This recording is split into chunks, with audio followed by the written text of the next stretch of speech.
Hello friends. भारतीय संविधान की कंप्लीट प्लेलिस्ट में आपका स्वागत है। आज के इस लेक्चर में हम संसदीय समिति के बारे में पढ़ेंगे। संवैधानिक और गैर संवैधानिक संस्था के बारे में पढ़ेंगे। हम शुरू करते हैं संसदीय समिति। संसदीय समिति से संसदीय समिति दो प्रकार की होती है। पहली होती है स्थायी समिति और दूसरी होती है एडोक समिति यानी कि तदर्भ समिति। जो स्टैंडिंग समिति होती है, स्थायी समिति, वह भी 3 प्रकार की होती है। कौन-कौन सी होती है? प्राक्कलन समिति, लोक लेखा समिति और लोक सेवा समिति। तो हम इन तीनों के बारे में एक-एक कर पढ़ेंगे। पहला है प्राक्कलन समिति। प्राक्कलन समिति की स्थापना कब हुई थी? 1950 में हुई थी। ध्यान रखना, प्राक्कलन समिति में सिर्फ लोकसभा के सदस्य होते हैं, राज्यसभा का कोई सदस्य नहीं होता है। और लोकसभा के कितने सदस्य होते हैं? 30 सदस्य होते हैं। प्राक्कलन समिति का कार्यकाल 1 साल का होता है। प्रति वर्ष की रिपोर्ट यहाँ पर देनी होती है और इसका कार्यकाल 1 मई से 30 अप्रैल का होता है। 1 अप्रैल से 31 मार्च तक का फाइनेंशियल ईयर होता है। लेकिन प्राक्कलन समिति का जो कार्यकाल होता है वह 1 मई से 30 अप्रैल तक का होता है। जो फाइनेंशियल ईयर है उसके 1 महीने बाद स्टार्ट होता है और इसका कार्यकाल 1 साल का होता है। प्राक्कलन समिति के अध्यक्ष कौन होते हैं? चूंकि प्राक्कलन समिति में हमको पता है कि लोकसभा के ही सदस्य होते हैं और 30 सदस्य होते हैं, तो जो अध्यक्ष होगा वह भी लोकसभा से ही होगा। और अध्यक्ष को कौन मनोनीत करता है? लोकसभा अध्यक्ष। प्राक्कलन समिति का जो अध्यक्ष होता है उसको लोकसभा अध्यक्ष मनोनीत करता है। लोकसभा अध्यक्ष प्राक्कलन समिति के अध्यक्ष को मनोनीत करेंगे। लोकसभा में से कोई भी हो सकता है, लेकिन लोकसभा में से लोकसभा के उपाध्यक्ष को चुना जाता है, तो फिर प्राक्कलन समिति के जो अध्यक्ष होंगे वह लोकसभा के उपाध्यक्ष ही होंगे। लेकिन उपाध्यक्ष के अलावा अगर कोई और सदस्य को चुना जाता है, तो लोकसभा के अध्यक्ष होते हैं वो मनोनीत करते हैं। ठीक है? तो लोकसभा के अगर उपाध्यक्ष है तो वही रहेंगे उसके। लोकसभा के उपाध्यक्ष अगर प्राक्कलन समिति के अध्यक्ष के रूप में कार्य करने की सोचते हैं तो वही उसके अध्यक्ष रहेंगे। प्राक्कलन समिति की स्थापना किस समिति के गठन के आधार किस समिति की सिफारिश पर हुई थी? जॉन मथाई समिति। जो एस्टीमेट कमेटी है प्राक्कलन समिति, उसकी स्थापना जॉन मथाई समिति के सिफारिश पर हुई थी और इसका मुख्य क्या कार्य क्या होता है? सरकार की वित्तीय नीतियों के संबंध में सुझाव देना होता है। सरकार को जो वित्तीय नीति होती है, फाइनेंशियली योजनाएं होती है, उसके बारे में सरकार को सुझाव देना होता है। और यह संसद की सबसे बड़ी स्थायी समिति है। प्राक्कलन समिति संसद की सबसे बड़ी स्थायी समिति है। तो हमें प्राक्कलन समिति के बारे में इतना ही ध्यान रखना है। इसमें चुने गए सारे सदस्य लोकसभा के होते हैं। मैक्सिमम सदस्य 30 होते हैं। राज्यसभा का कोई सदस्य नहीं होता है। इसका कार्यकाल 1 वर्ष का होता है। प्रति वर्ष प्राक्कलन समिति चुनी जाती है और प्रतिवर्ष 1 मई से स्टार्ट होता है और 30 अप्रैल तक प्राक्कलन समिति चलती है। इसका अध्यक्ष लोकसभा के अध्यक्ष द्वारा मनोनीत किया जाता है, लेकिन अगर लोकसभा के उपाध्यक्ष इस समिति में भाग लेते हैं तो वही अध्यक्ष का काम करेंगे। इसकी स्थापना जॉन मथाई समिति के सिफारिश पर हुई और इसका जो मुख्य कार्य है वह क्या है? वित्तीय नीतियों के संबंध में सरकार को सुझाव देना। और यह संसद की सबसे बड़ी स्थायी समिति है। ठीक है? अब हम पढ़ेंगे लोक सेवा समिति के बारे में। लोक सेवा समिति या फिर पब्लिक अकाउंट कमेटी, जिसकी स्थापना 1921 में हुई थी। तो प्राक्कलन समिति की स्थापना से पहले इसकी स्थापना हुई थी। प्राक्कलन समिति की स्थापना 1950 में हुई थी और लोक सेवा समिति की स्थापना 1921 में हुई थी। इसे एक प्रकार से प्राक्कलन समिति की जुड़वा बहन भी कहा जाता है। लोक सेवा समिति को क्या कहा जाता है? प्राक्कलन समिति की जुड़वा बहन कहा जाता है। इसमें टोटल 22 सदस्य होते हैं, जिसमें से 15 सदस्य लोकसभा से नियुक्त होते हैं और 7 सदस्य राज्यसभा से नियुक्त होते हैं। और इसका मुख्य कार्य क्या होता है? केंद्र के प्रतिवेदन पर विचार विमर्श करना। तो लोक सेवा समिति का मुख्य कार्य क्या होता है? सरकार के खर्च और आम जनता के पैसों का सही उपयोग की जांच करना होता है। और यह समिति के की रिपोर्ट को देखकर यह तय करती है कि सरकार ने सही नियमों के तहत पैसा को खर्च किया है या नहीं। ठीक है? तो केक के प्रतिवेदन पर विचार-विमर्श करना इसका मुख्य कार्य होता है, जिसमें केक की रिपोर्ट देखती है कि सरकार केक क्या होता है सरकार की सभी संस्थाओं की ऑडिट केक करता है। तो केक की रिपोर्ट से पता पड़ता है कि सरकार ने कहाँ-कहाँ पैसा खर्च किया है और उस पर विचार-विमर्श लोक सेवा समिति करती है कि जनता का पैसा सही कार्यों में लगाया जा रहा है या नहीं और इसका कार्यकाल भी 1 साल का ही होता है। वही 1 मई से 30 अप्रैल तक इसका भी कार्यकाल होता है। तो लोक सेवा समिति प्राक्कलन समिति की जुड़वा बहन होती है। टोटल सदस्य 22 होते हैं जिसमें 15 लोकसभा के और 7 राज्यसभा के और केग के प्रतिवेदन पर केग की जो ऑडिट रिपोर्ट होती है उस पर विचार विमर्श करती है कि सरकार के पास जो पैसा आ रहा है वह जनता की भलाई में लग रहा है या नहीं, कहीं उसका दुरुपयोग तो नहीं हो रहा। इसका कार्यकाल भी 1 साल का होता है। अब हम पढ़ेंगे लोक सेवा समिति है 1964 में इसकी स्थापना हुई। कौन सी कमेटी की सिफारिश पर हुई थी? कृष्णा कमेटी।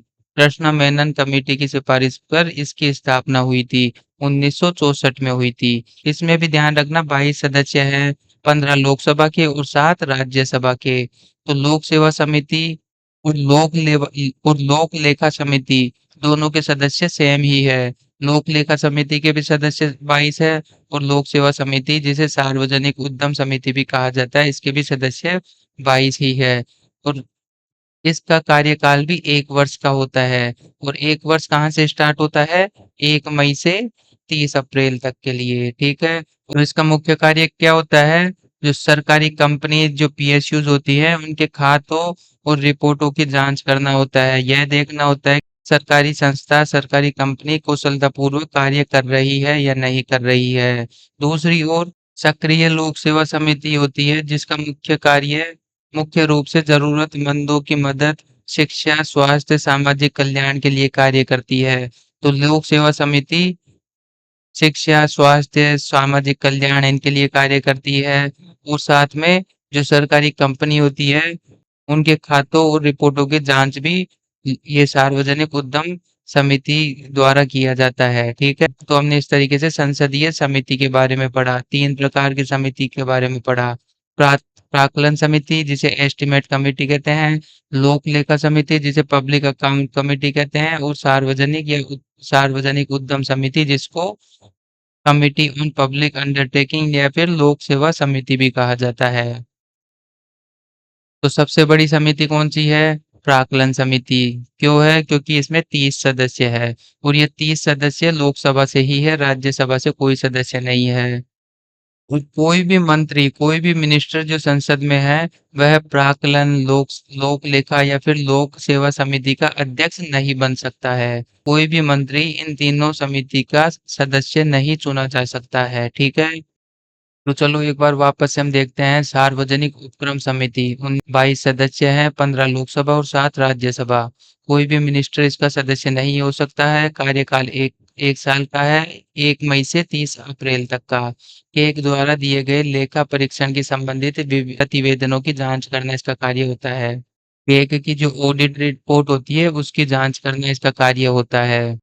हमने सार्वजनिक उपक्रम समिति पढ़ी, ये उद्यम नहीं है उपक्रम समिति है और लोक लेखा समिति यहाँ पर पढ़ी। अब हम पढ़ेंगे अगली समिति जिसका नाम है विशेषाधिकार समिति। विशेषाधिकार समिति में कितने मेंबर होते हैं? 25 मेंबर होते हैं, जिसमें 10 मेंबर तो होते हैं राज्यसभा से। राज्यसभा से कितने होते हैं? 10 मेंबर और लोकसभा से होते हैं 15 मेंबर। अब ये 15 मेंबर लोकसभा अध्यक्ष चुनता है, जबकि जो ये 10 मेंबर होते हैं वह कौन चुनते हैं? राज्यसभा के सभापति, ठीक है? और इसका मुख्य कार्य क्या होता है? संसद के सदन द्वारा विशेषाधिकार उल्लंघन से संबंधित प्रेक्षित मामलों की जांच करना होता है। तो सदन या पीठासीन अधिकारी जिसको अध्यक्ष या सभापति बोलते हैं द्वारा सौंपे गए विशेषाधिकार हनन के प्रत्येक मामले की जांच यह समिति करती है, ठीक है? और इसके जांच के लिए साक्ष्य या फिर गवाह जुटाने का कार्य यह करती है। उल्लंघन का निर्धारण भी ये करती है। तथ्यों के आधार पर यह तय करती है कि वास्तव में विशेषाधिकार का उल्लंघन हुआ है या नहीं हुआ है और यह दोषी के खिलाफ उचित कार्रवाई करती है और सदन को लास्ट में रिपोर्ट सौंपने का काम भी इसी समिति का होता है। तो विशेषाधिकार समिति क्या-क्या कार्य करती है? मामलों की जांच करती है, सदन में विशेषाधिकार उल्लंघन से संबंधित जो प्रेक्षित मामले होते हैं, इसकी जांच विशेषाधिकार समिति करती है और मामले की जांच के लिए इस गवाह या फिर साक्ष्य जुटाती है, उल्लंघन का निर्धारण भी करती है, वास्तव में विशेषाधिकार का उल्लंघन हुआ है या नहीं और फिर दंडात्मक सिफारिश भी करती है। इसका मतलब है कि दोषी के खिलाफ उचित कार्रवाई हो और फिर लास्ट में सदन को रिपोर्ट विशेषाधिकार समिति भेजती है। विशेषाधिकार समिति की सही संरचना क्या है? लोकसभा विशेषाधिकार समिति और राज्यसभा विशेषाधिकार समिति। इसके टोटल 25 सदस्य होते हैं जिसमें से 15 लोकसभा के और 10 राज्यसभा के होते हैं।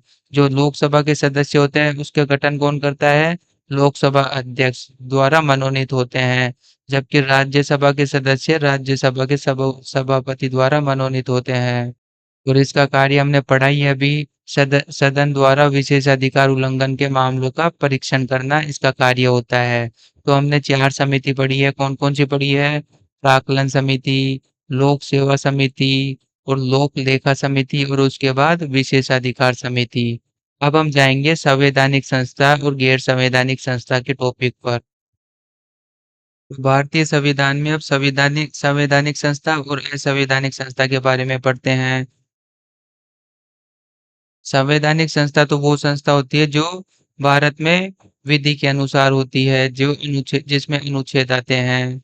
और असंवैधानिक संस्था या गैर संवैधानिक संस्था होती है जिसमें अनुच्छेद नहीं आते हैं। तो हम एक-एक करके पढ़ते हैं। सबसे पहले आता है अंतर्राज्यीय परिषद। अंतर्राज्यीय परिषद क्या होता है? अनुच्छेद 263 में अंतर्राज्यीय परिषद आता है और इसका क्या कार्य होता है? केंद्र व राज्यों के बीच में तालमेल बढ़ाने वाला एक संवैधानिक निकाय है। अंतर्राज्यीय परिषद केंद्र व राज्यों के बीच में तालमेल बढ़ाने वाला एक संवैधानिक निकाय है। इसकी स्थापना राष्ट्रपति ने की। राष्ट्रपति द्वारा इसकी स्थापना की 28 मई 1990 में।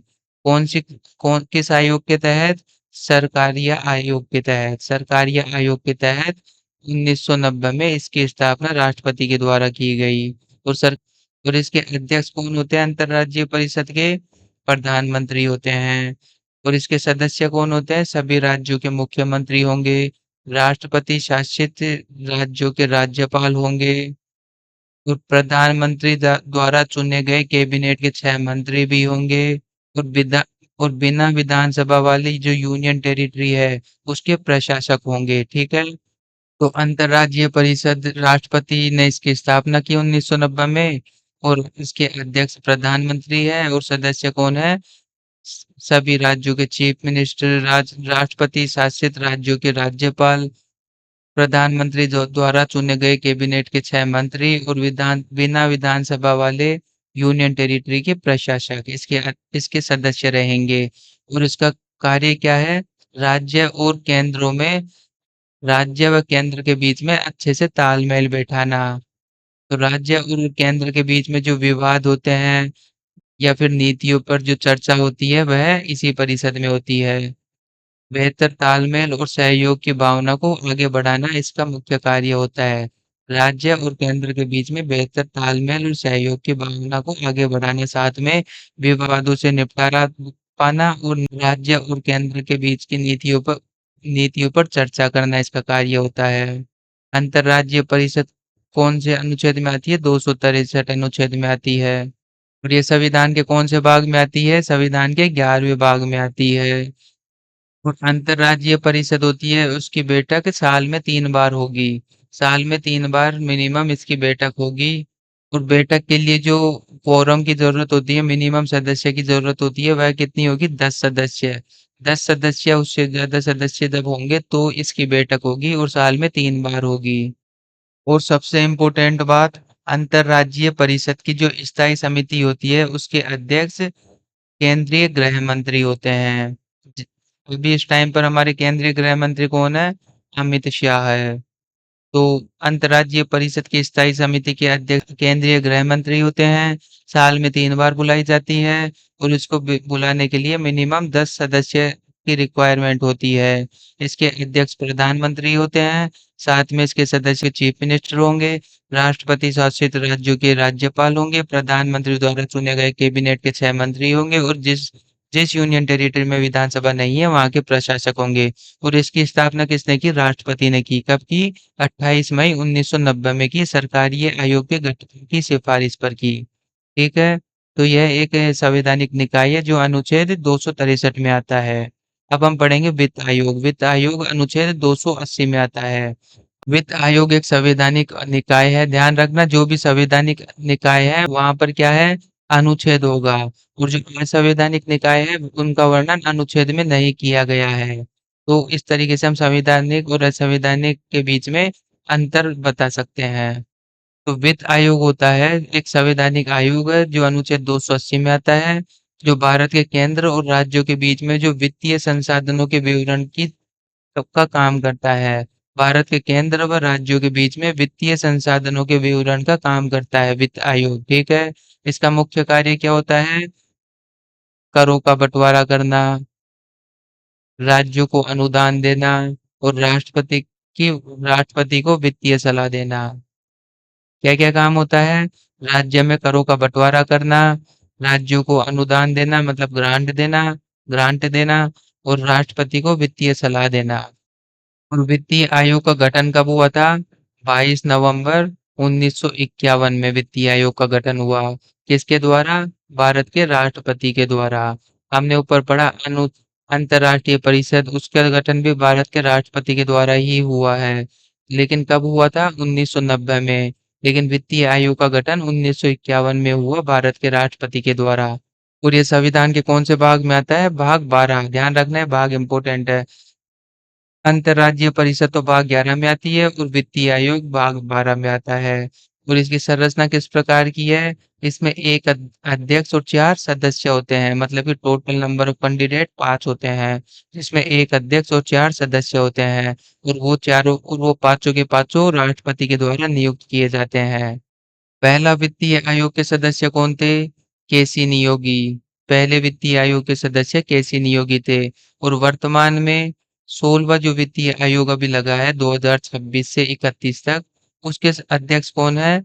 अरविंद पनगड़िया, डॉक्टर अरविंद पनगड़िया। चलो बताइए, स्वतंत्रता प्राप्ति के बाद ये कौन सा वित्तीय आयोग है? 2026 से 31 तक। स्वतंत्रता प्राप्ति के बाद यह 8वां वित्तीय आयोग है। और 15वां वित्तीय आयोग के सदस्य कौन थे? 15वें वित्तीय आयोग के सदस्य कौन थे? उनका नाम क्या था? एन के सिंह। एन के सिंह, नंद किशोर सिंह। ठीक है? तो हम वित्तीय आयोग के बारे में और आगे देखते हैं। वित्तीय आयोग फाइनेंस कमीशन होता है, वह अनुच्छेद 280 में आता है। राष्ट्रपति द्वारा 5 सदस्य चुने जाते हैं, जिसमें एक अध्यक्ष और 4 अन्य सदस्य होते हैं। यह होता है केंद्रीय वित्तीय आयोग। ठीक है? और राज्य वित्तीय आयोग कौन से अनुच्छेद में आता है? अनुच्छेद 243 के पार्ट 1 में आता है। राज्य वित्तीय आयोग होता है, उसमें भी 5 सदस्य चुने जाते हैं। पहला अध्यक्ष होगा और उसके बाद में जो 4 सदस्य होंगे, इस तरीके से। तो राज्य वित्तीय आयोग अनुच्छेद 243 में आता है। इसमें भी एक अध्यक्ष और 4 सदस्य होते हैं। और राष्ट्रपति की जगह राज्य वित्तीय आयोग राज्यपाल द्वारा गठित होता है। तो ये जो सदस्य होते हैं यह राज्यपाल द्वारा चुने जाते हैं। ठीक है? जबकि केंद्रीय वित्तीय आयोग में अनुच्छेद 280 के तहत राष्ट्रपति चुनता है सदस्यों को। ठीक है? अब हम पढ़ेंगे, हमने अभी पढ़ा 15वां और 16वां वित्तीय आयोग। 16वां वित्तीय आयोग अभी लगा है 2026 से 31 तक है, जिसमें अरविंद पनगड़िया सदस्य है। और स्वतंत्रता प्राप्ति के बाद यह 8वां वित्तीय आयोग है। ठीक है? सदस्यों की पुनर्नियुक्ति इसमें संभव होती है वित्तीय आयोग में। अब हम पढ़ेंगे थोड़ा सा 16वें वित्तीय आयोग के बारे में, क्योंकि यह लेटेस्ट लगा है तो इससे जुड़े हुए कुछ इंपॉर्टेंट क्वेश्चन एग्जामिनर पूछ सकता है। तो क्या क्या पढ़ेंगे हम इसके बारे में? 16वां वित्तीय आयोग के जो अध्यक्ष है वह अरविंद पनगड़िया है। 1 अप्रैल 2026 से 31 मार्च 2031 के लिए लागू हुआ है। इनके मुख्य कार्य क्या होता है? जैसे कि हमने पढ़ा था टैक्स डिल्यूजन, मतलब कि केंद्र और राज्यों के बीच में जो कर होते हैं उनका बंटवारा, या फिर राज्यों को जो सेंट्रल गवर्नमेंट अनुदान देती है उसके दिशा निर्देश भी वित्तीय आयोग तय करता है। 16वें वित्तीय आयोग में कर व राजकोषीय प्रयास मापदंड शामिल नहीं किए गए हैं। और जो आय अंतर है वो 15वें वित्त आयोग में तो 41% था। अब 16वें वित्त आयोग में कितना है? 42.5% है। जनसंख्या 17% है, बाकी सब 10% है। 17.5 जनसंख्या है, बाकी सब 10% है। इसमें किसको जोड़ा गया है? जीडीपी को जोड़ा गया है। जीडीपी के योगदान को एक नया योगदान जोड़ा है जीडीपी का, इसको जोड़ा गया है। और हटाया किसका गया है? कर एवं राजकोषीय प्रयास मापदंड को हटाया गया है। ठीक है। अब हम पढ़ेंगे राष्ट्रीय विकास परिषद, जिसकी स्थापना हुई थी 6 अगस्त 1952 में।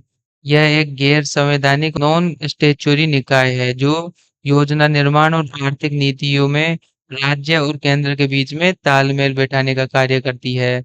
योजना निर्माण और आर्थिक नीतियों में राज्य और केंद्र के बीच में तालमेल बैठाने का कार्य कौन करती है?